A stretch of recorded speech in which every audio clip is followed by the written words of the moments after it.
नमस्कार साथियों, मैं हूँ Kumar Gaurav, star education official में आप सभी का फिर से एक बार स्वागत है डेली करंट अफेयर के अंदर। आज है दिनांक 2 जनवरी 2026 और आप सभी को नए साल की हार्दिक हार्दिक शुभकामनाएं।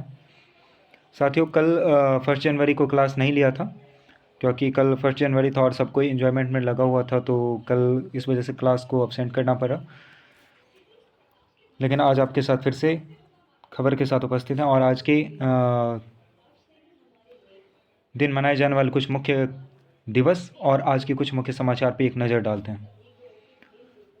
1 जनवरी को वैश्विक परिवार दिवस ग्लोबल फैमिली डेज मनाया जाता है और ये हर साल 1 जनवरी को मनाया जाने वाला सालाना कार्यक्रम है जिसमें शांति, एकता, दुनिया भर में एकजुटता के आदर्शों को बढ़ावा देता है और दुनिया भर के लोगों को इंसानियत को परिवार के तौर पे देखने और नया साल शुरुआत सभी लोगों के बीच तालमेल और सहयोग के लिए अच्छे इरादों के साथ करने के लिए प्रोत्साहित करता है।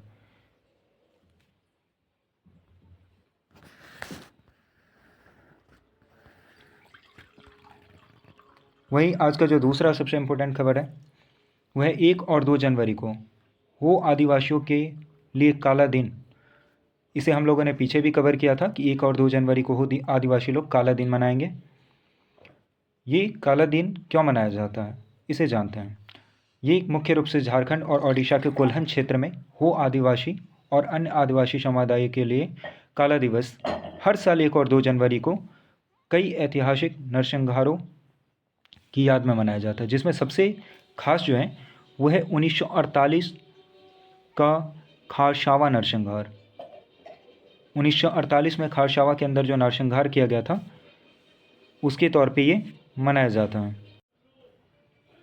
खारसावा का स्थान यह एक छोटा रियासत था जिसमें आज़ादी के बाद भारत संघ में शामिल होने और ओडिशा राज्य में शामिल होने का फैसला किया था। आदिवासियों द्वारा विलय का कोई समर्थन नहीं किया गया था। ज़्यादातर आदिवासी एक अलग आदिवासी राज्य चाहते थे।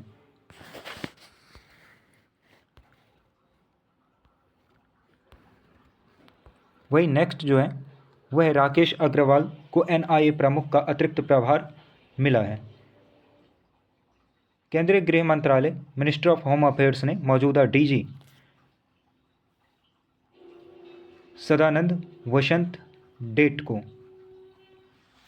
उनके मूल कैडर में समय से पहले वापस भेजे जाने के बाद सीनियर आईपीएस अधिकारी राकेश अग्रवाल को जो है वो नेशनल इन्वेस्टिगेशन एजेंसी एनआईए का डायरेक्टर जनरल का अतिरिक्त प्रभार सौंपा है। याद रखेंगे ये आईपीएस अधिकारी हैं, सीनियर आईपीएस अधिकारी हैं और इनका नाम है राकेश अग्रवाल और इनको एनआईए का जो है डायरेक्टर जनरल का अतिरिक्त प्रभार सौंपा गया है। ये हिमाचल प्रदेश के 1994 बैच के भारतीय पुलिस सेवा इंडियन पुलिस सर्विस अधिकारी अग्रवाल फिलहाल एनआईए में स्पेशल डायरेक्टर जनरल के पद पर कार्यरत हैं। हम लोग जान लेते कि एनआईए होता क्या है, इसके बारे में थोड़ा बहुत जानकारी लेते। इसकी जो स्थापना है वो राष्ट्रीय जांच एजेंसी अधिनियम 2008 के तहत, जिसमें मुंबई के अंदर 26/11 आतंकवादी हमला के बाद जो है लागू किया गया था। इसका जो उद्देश्य था लागू करने का वो था अपराधों की जांच करना, उन पर मुकदमा चलाना जो भारत की संप्रभुता, सुरक्षा, अखंडता या विदेशी राज्यों के साथ मैत्रीपूर्ण संबंधों, अंतर्राष्ट्रीय संधियों से संबंधित मामलों आदि को नुकसान पहुंचाना चाहता है। उसे देखते हुए एनआईए का गठन किया गया था। अपराधों की अनुसूची, इस अधिनियम में जो है कानूनों की एक अनुसूची शामिल है जिसके तहत एनआईए अपराधों की जांच कर सकती है और मुकदमा चला सकती है। और इसका अगर मुख्यालय देखें तो एनआईए का जो मुख्यालय है वो नई दिल्ली में है और इसका जो है 2 क्षेत्रीय कार्यालय भी हैं, एक गुवाहाटी में और दूसरा जम्मू के अंदर।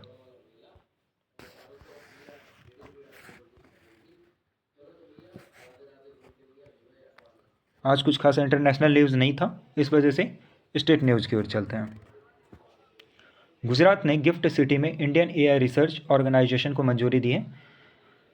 भूपेंद्र पटेल ने आर्टिफिशियल, जो गुजरात के मुख्यमंत्री हैं भूपेंद्र पटेल ने, उन्होंने आर्टिफिशियल इंटेलिजेंस में रिसर्च और डेवलपमेंट को मजबूत करने के लिए जो है इंडियन एआई रिसर्च ऑर्गेनाइजेशन की स्थापना को सैद्धांतिक मंजूरी दे दी है। इससे राज्य सरकार और केंद्र सरकार और इंडियन फार्मास्यूटिकल अलायंस के बीच 3 तरफा सहयोग से स्थापित किया जाएगा इसको। और IAIRO 1 जनवरी से गांधीनगर के पास गिफ्ट सिटी में एक स्पेशल पर्पस व्हीकल के तौर पर काम करना शुरू कर देगा और कंपनी अधिनियम 2013 की धारा 8 के तहत एक गैर लाभकारी संस्था के रूप में रजिस्टर्ड होगा। याद रखेंगे, ये नॉट प्रॉफिट ऑर्गेनाइजेशन संस्था होगा ये, और ये अधिनियम 2013 की धारा 8 के तहत जो है रजिस्टर्ड होगा। यह प्रोजेक्ट केंद्रीय इलेक्ट्रॉनिक और सूचना प्रौद्योगिकी मंत्रालय इंडिया AI मिशन के उद्देश्यों के अनुरूप हैं। नेक्स्ट न्यूज जो है पंजाब से रिलेटेड। पंजाब विधानसभा ने 3 विधेयकों को मंजूरी दी है। पंजाब विधानसभा ने पंजाब आबादी दे यानी अधिकारों का जो है रिकॉर्ड संशोधन विधेयक 2025 एक लागू किया है। दूसरा भारतीय स्टाम्प विधेयक पंजाब का दूसरा संशोधन लाया गया है 2025 के अंदर, और पंजाब भूमि राजस्व संशोधन विधेयक 2025 पारित किया गया है। भारतीय स्टाम्प अधिनियम 1899 में संशोधन में से एक ही लोन ट्रांजैक्शन के लिए दोहरी लेवी को हटाकर टाइटल डीड नाम जमा करने और इक्विटेबल मार्गेज से संबंधित स्टाम्प ड्यूटी को तर्कसंगत बनाया गया है। ये इसलिए लाया गया ताकि अलग से किसी के द्वारा कोई अलग से स्टाम्प ड्यूटी ना वसूला जा सके। नेक्स्ट, पंजाब आबादी दे विधेयक आपत्तियों और अपीलों के लिए समय सीमा को कम करता है। ये विधेयक जिसमें मेरा घर मेरा नाम योजना के कार्यान्वयन में तेजी आएगी और आबादी दे क्षेत्रों के निवासियों को समय पर मालिकाना हक सुनिश्चित हो जाएगा। उनका ज़मीन का जो मालिकाना हक है जिसमें बहुत भागदौड़ लगा रहता है वो अब समय पर उन लोगों को मिल जाएगा।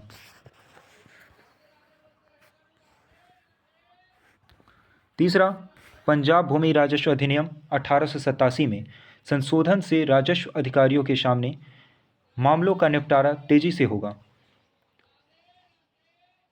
गैर मुकदमेबाजों को बेवजह बुलाने से रोका जा सकेगा और डिजिटल रिकॉर्ड और डिजिटल हस्ताक्षरों को कानूनी मान्यता मिलेगी इसके अंदर। ये बिल विकसित भारत रोजगार और आजीविका मिशन ग्रामीण अधिनियम VBGRAM रामजी के खिलाफ एक प्रस्ताव पारित करने के लिए बुलाए गए 1 दिवसीय विशेष सत्र के दौरान पारित किए गए हैं। आपको कमेंट बॉक्स में ये बताना है कि ये जो है VBG रामजी ये जो विधेयक है ये किसका नाम बदल करके नया विधेयक लाया गया, ये अधिनियम लाया गया है, किस मिशन की जगह पे ये लाया गया है, ये आपको कमेंट बॉक्स में बताना है।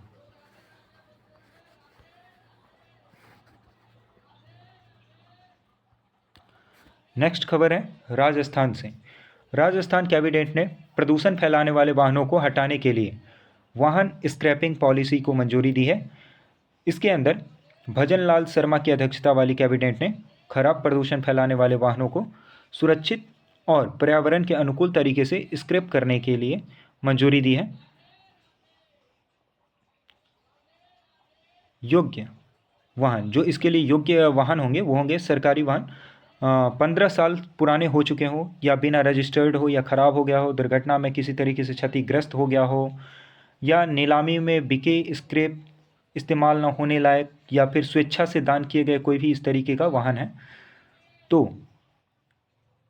उसको जो है पर्यावरण के अनुकूल तरीके से स्क्रैप करने की मंजूरी दी गई है। इसके अंदर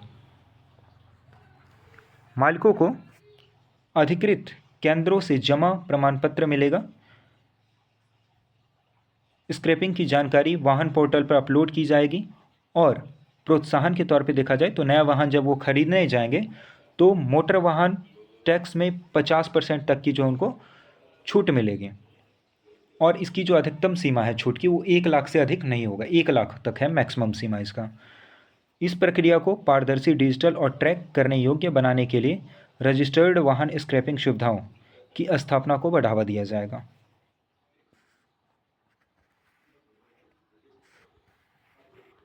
नेक्स्ट न्यूज़ है दिल्ली से। कैबिनेट ने दिल्ली जन विश्वास बिल को मंजूरी दी है। इसके अंदर कैबिनेट ने दिल्ली जन विश्वास विधेयक 2026 को मंजूरी दे दी है, जो कई छोटे अपराधों के लिए लंबे समय से वो दंड भुगत रहे थे। अपराध की श्रेणी से उसको हटाता है और सिविल पेनल्टी में बदल देता है ऐसे चीज़ों को। यह विधेयक छोटे अपराधों को अपराध की श्रेणी से हटाकर व्यापार और रोज़मर्रा की ज़िंदगी दोनों को आसान बनाएगा और अदालत पर बोझ भी कम करेगा। विधेयक में हर 3 साल में जुर्माना में ऑटोमेटिक 10% की बढ़ोतरी का भी प्रस्ताव रखा गया है। ये जो है कोई छोटे मोटे जिस तरीके से अपराध हैं उसके लिए कोई भी बड़ा दंड और का जो प्रावधान किया गया था उसको ये कम करेगा और उसके लिए एक समय सीमा निर्धारित कर देगा और पेनल्टी निर्धारित कर दिया जाएगा। और इसके अंदर जो है ऑटोमेटिक 10% तक की जो है वो पेनल्टी में बढ़ोतरी हर 3 साल में देखी जाएगी।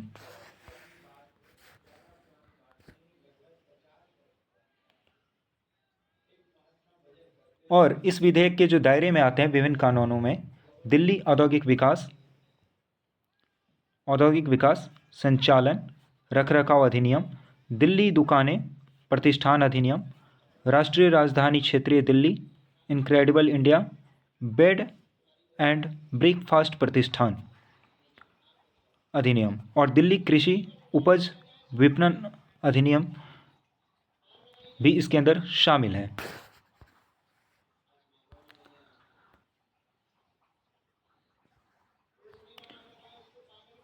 वही ड्रग डिस्कवरी को तेज़ करने के लिए पाथजेनी सॉफ्टवेयर जो है वो लाया गया है।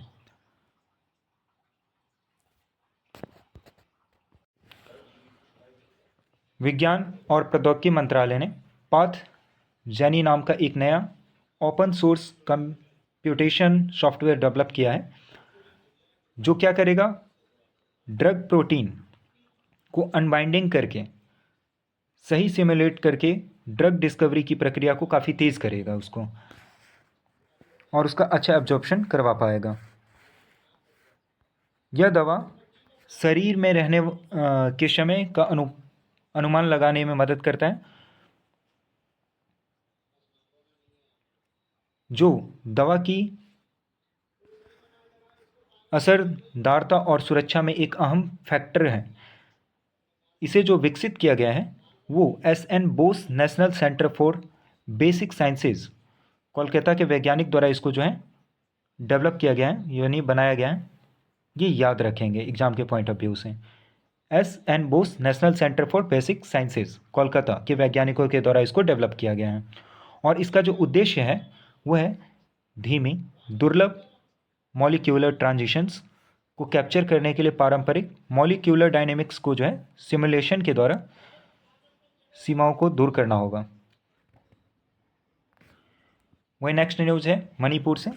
मणिपुर के बीजेपी विधायक पारंपरिक ताइक्वांडो में 5वीं डैन हासिल करने वाले पहले भारतीय बने हैं। मणिपुर के पूर्व मंत्री और भारतीय जनता पार्टी के विधायक हैं ये, और युमनाम खेमचंद सिंह पारंपरिक ताइक्वांडो आर्ट स्टाइल में 5वीं डैन ब्लैक बेल्ट पाने वाले पहले भारतीय बन गए हैं। उन्हें ग्लोबल ट्रेडिशनल ताइक्वांडो फेडरेशन के वाइस प्रेसिडेंट मायोंग सुक से सियोल में संगठन के ऑफिस में 5वीं डैन सर्टिफिकेट मिला है। उन्हें भारत में इस मार्शल आर्ट को बढ़ावा देने में दशकों के योगदान के लिए सम्मानित किया गया है। तो याद रखेंगे ये विधायक हैं युमनाम खेमचंद सिंह और इनको जो है पारंपरिक ताइक्वांडो आर्ट स्टाइल में 5वीं डैन ब्लैक बेल्ट मिला है और ये पहले भारतीय बन गए हैं ताइक्वांडो के अंदर 5वीं डैन हासिल करने वाले।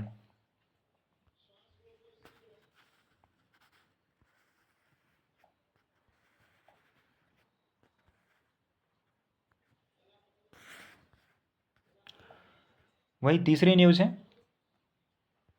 कम्या कार्तिकेयन ने -30 डिग्री सेल्सियस की बर्फीली हवाओं का सामना करके जो है साउथ पोल पर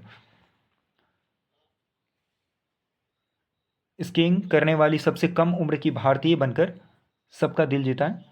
-30 डिग्री सेल्सियस के अंदर जो है बर्फीली हवाओं में जो है ये स्कीइंग करने का काम किया वहाँ पे। और यह भारतीय नौसेना के एक अधिकारी की बेटी हैं, काम्या कार्तिकेयन। इन्होंने साउथ पोल तक स्काइंग करके सबसे कम उम्र की भारतीय और दुनिया की दूसरी सबसे कम उम्र की महिला बनकर रिकॉर्ड बुक में जो है अपना नाम दर्ज करवा लिया है। ये 18 साल की है महज, और 27 दिसंबर को पैदल 115 किलोमीटर की मुश्किल ट्रैक पूरी करके साउथ पोल पर पहुंची थी।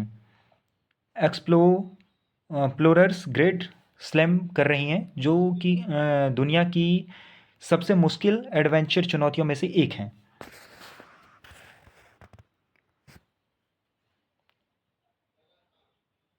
एक्सप्लोरर्स ग्रेट स्लैम के अंदर जो है पर्वतारोहियों को 7 महाद्वीपों की सबसे ऊंची चोटियों पर चढ़ना होता है और नॉर्थ और साउथ पोल दोनों तक स्काइंग करके करनी होती है।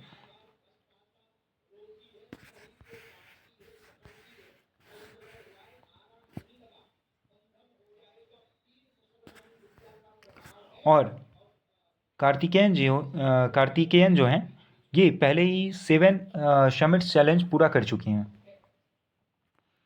जिसमें नेपाल की तरफ से माउंट एवरेस्ट पर सफल चढ़ाई भी शामिल है इनके द्वारा। और इस उपलब्धि के साथ वह दुनिया की सबसे ऊंचे पहाड़ को फतह करने वाली जो है सबसे कम उम्र की भारतीय और दुनिया भर के अंदर दूसरी सबसे कम उम्र की महिला बन गई हैं। प्रसिद्ध लेखिका मैत्रेयी पुष्पा को इफ़को IFFCO साहित्य सम्मान से 2025 में सम्मानित किया गया है और अंकिता जैन को युवा साहित्य सम्मान से सम्मानित किया गया है।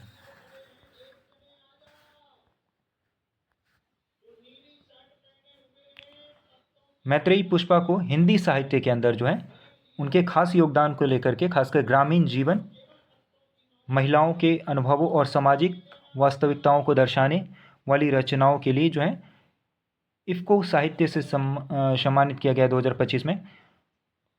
इस पुरस्कार में 11 लाख रुपए का नकद पुरस्कार और प्रशस्ति पत्र और स्मृति चिन्ह दिए जाते हैं।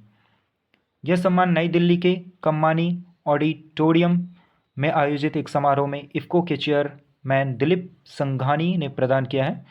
अगर याद रखेंगे, इफ़को के चेयरमैन अभी कौन है फिलहाल? दिलीप संघानी। इनके द्वारा ये सम्मान दिया गया है मैत्रेयी पुष्पा जी को। वहीं अंकिता जैन को युवा साहित्य सम्मान 2025 से सम्मानित किया गया है, जो कि कोई युवा होनहार लेखक होते हैं उनको ये दिया जाता है जिसका काम ग्रामीण और कृषि विषयों से संबंधित साहित्यिक उत्कृष्टता दिखाता है। उनका जो किताब है ओहरे किसान के लिए सम्मानित किया गया है। इफ़को द्वारा 2011 में शुरू किया गया यह पुरस्कार हर साल एक हिंदी लेखक को दिया जाता है। याद रखेंगे, इफ़को द्वारा यह जो है पुरस्कार वितरण 2011 में शुरू किया गया था और हर साल एक हिंदी लेखक को ये दिया जाता है, और उन लेखकों को दिया जाता है जो ग्रामीण और कृषि जीवन को दर्शाते हैं। वहीं अवार्ड सेक्शन से एक क्वेश्चन है, ग्लोबल स्कोर अवार्ड 2025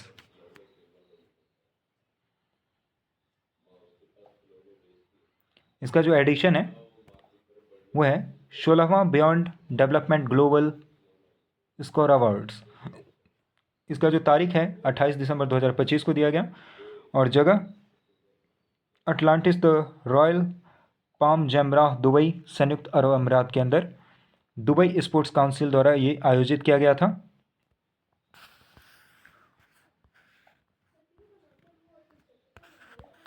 इसके जो मुख्य विजेता रहे ग्लोबल स्कोर अवार्ड्स 2025 के, उनके कुछ नामों को देख लेते हैं।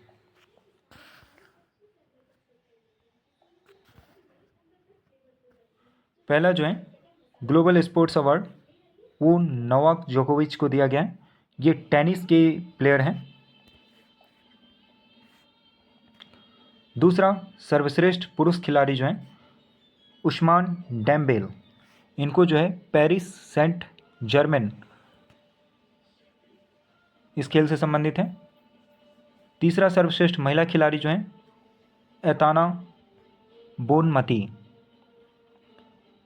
इनको जो है बार्सिलोना स्पेन के द्वारा ये संबंधित हैं। और तीसरा है सर्वश्रेष्ठ पुरुष क्लब विजेता रहे हैं पेरिस सेंट जर्मेन, ये फ्रांस से संबंधित हैं। सर्वश्रेष्ठ महिला क्लब के FC बार्सिलोना को मिला है। सर्वश्रेष्ठ कोच का जो है सम्मान वो लुइस एनरिके को मिला है। और सर्वश्रेष्ठ उभरता खिलाड़ी के तौर पे डेजिरे दुए को मिला है, PSG से संबंधित है ये। सर्वश्रेष्ठ मध्य पूर्व खिलाड़ी क्रिस्टियानो रोनाल्डो अल नास्र से संबंधित है ये। सर्वश्रेष्ठ राष्ट्रीय टीम पुर्तगाल रहा है इसके अंदर। सर्वश्रेष्ठ अकादमी इसके अंदर राइट टू ड्रीम रहा है। सर्वश्रेष्ठ क्लब ब्रांडिंग जो रहा है वो है लॉस एंजल्स फुटबॉल क्लब। और स्मृति सम्मान इन मेमोरियल अवार्ड डियोगो जोटा रहा है विजेता इसके।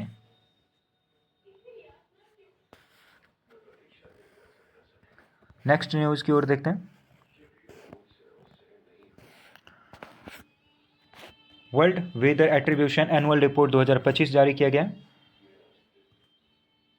वर्ल्ड वेदर एट्रीब्यूशन 2025 की सालाना रिपोर्ट चेतावनी देती है कि जलवायु परिवर्तन की वजह से हुई चरम घटनाओं ने लाखों लोगों को अनुकूलन की सीमाओं के करीब धकेल दिया है।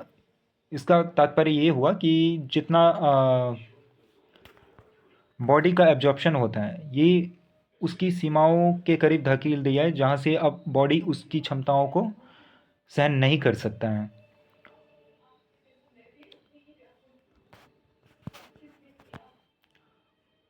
वर्ल्ड वेदर एट्रीब्यूशन एक अंतर्राष्ट्रीय वैज्ञानिक सहयोग है जो यह विश्लेषण करता है कि इंसानों द्वारा किया गया जलवायु परिवर्तन गर्मी की लहर, बाढ़, तूफान, सूखे और जंगल की आग जैसी चरम मौसम की घटनाओं को कैसे प्रभावित करता है, ये इसके ऊपर जांच करता है।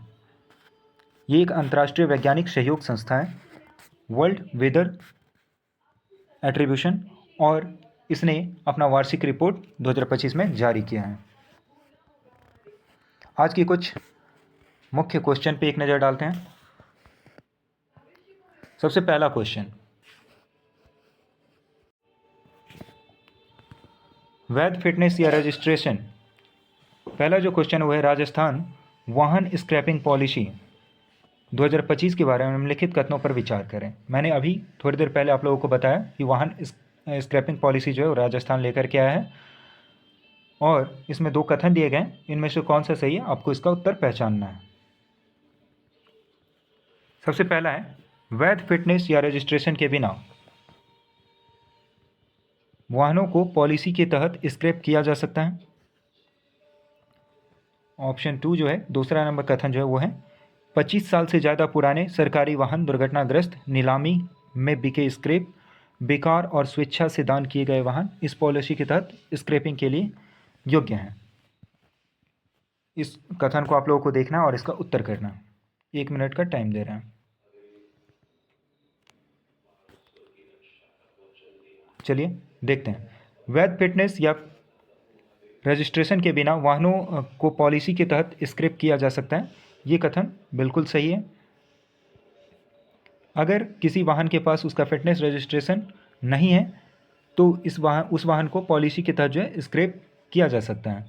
लेकिन कथन नंबर 2 देखते हैं। इसे बोला जा रहा है यहाँ पे 25 साल से ज़्यादा पुराने सरकारी वाहन दुर्घटनाग्रस्त या नीलामी में बिके या स्क्रैप बेकार और स्वेच्छा से दान किए गए हो तो इस पॉलिसी के तहत स्क्रैपिंग के लिए योग्य हैं।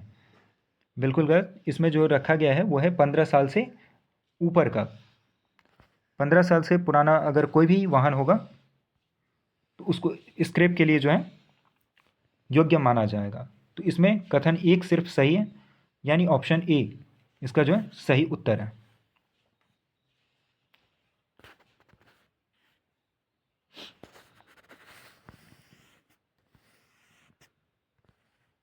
आज का दूसरा क्वेश्चन, काम्या कार्तिकेयन ने हाल ही में निम्नलिखित में से कौन सा कारनामा करके रिकॉर्ड बुक में अपना नाम दर्ज कराया है? ऑप्शन ए, साउथ पोल पर पहुंचने वाली दुनिया की सबसे कम उम्र की महिला बनी। Option B, explorers grand slam पूरा करने वाली सबसे कम उम्र की महिला बनी। ऑप्शन सी, दोनों पोलों पर स्की करने वाली पहली भारतीय महिला बनी। ऑप्शन डी, साउथ पोल पर स्की करने वाली सबसे कम उम्र की भारतीय और दुनिया की दूसरी सबसे कम उम्र की महिला बनी।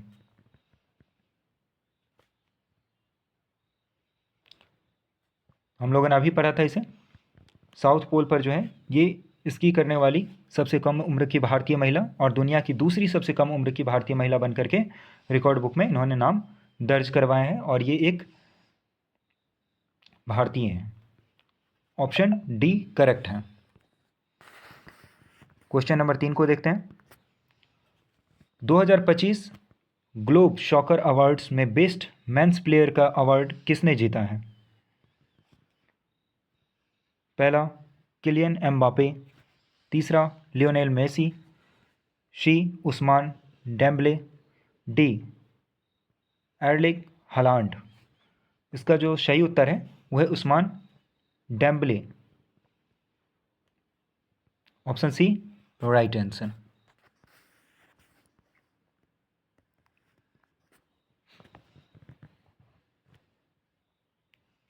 विज्ञान और प्रौद्योगिकी मंत्रालय द्वारा हाल ही में विकसित पाथ जैन मुख्य रूप से किस क्षेत्र से संबंधित है?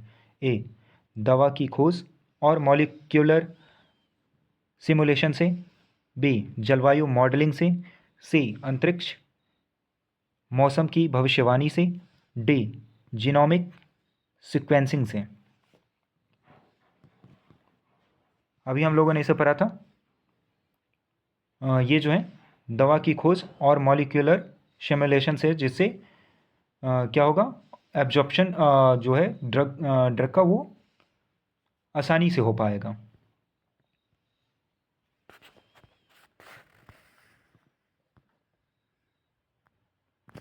क्वेश्चन नंबर 5 को देखते हैं। नेशनल इन्वेस्टिगेशन एजेंसी एनआईए की डायरेक्टर जनरल का अतिरिक्त प्रभार किसे सौंपा गया? ऑप्शन ए, सदानंद वसंत दांते। Option B, Rakesh Agrawal. Option C, Ajit Doval.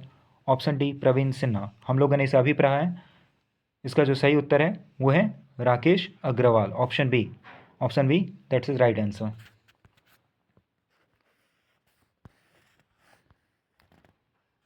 आप लोगों के लिए क्वेश्चन, इसे भी हम लोगों ने न्यूज़ में अभी देखा था। कोल्हन क्षेत्र में हो आदिवासी, हो ट्राइब जो है और अन्य आदिवासी समुदायों द्वारा मनाए जाने वाले काला दिवस या काला दिन में किस घटना को याद किया जाता है? ए, झारखंड राज्यों का गठन। बी, 1948 का खारसावा नरसंहार। सी, संथाल विद्रोह। डी, भारत छोड़ो आंदोलन।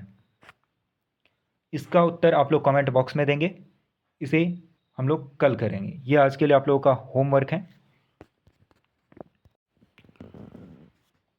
साथियों, डेली करेंट अफेयर के जो है महत्वपूर्ण क्वेश्चन यहाँ से हर रोज़ लिए जाते हैं और जितने भी करेंट से रिलेटेड न्यूज़ आते हैं वो सारे यहाँ पे कवर किए जाते हैं। अगर हम 6 महीने या साल भर में जा कर के मैगजीन बुक खरीदते हैं और एक बार में पढ़ने को बैठेंगे तो वो जल्दी याद नहीं कर पाते। बस सिर्फ एक PDF कलेक्शन, बुकों का कलेक्शन रह जाता है हमारे पास, हम उसे ठीक से पढ़ नहीं पाते हैं। अगर आप यहाँ तक आ चुके हैं तो इस चैनल से अगर जुड़े हैं तो यहाँ से रेगुलर अगर पढ़ाई करते हैं, पढ़ने वाले छात्र हैं तो यहाँ से रेगुलर पढ़ने की कोशिश करें। इससे आपका GK GS में कोई भी एग्ज़ाम से रिलेटेड क्वेश्चन तो नहीं छूटने वाला है। और साथियों, अगर आप इस चैनल पे नए हैं तो इस चैनल को सब्सक्राइब करते हुए जाइएगा और अपने पढ़ने लिखने वाले साथी जो कंपटीशन वगैरह का तैयारी कर रहे हैं उनके साथ इसको साझा कर लेंगे। और पहले से जुड़े हैं तो इसको लाइक कर लेंगे।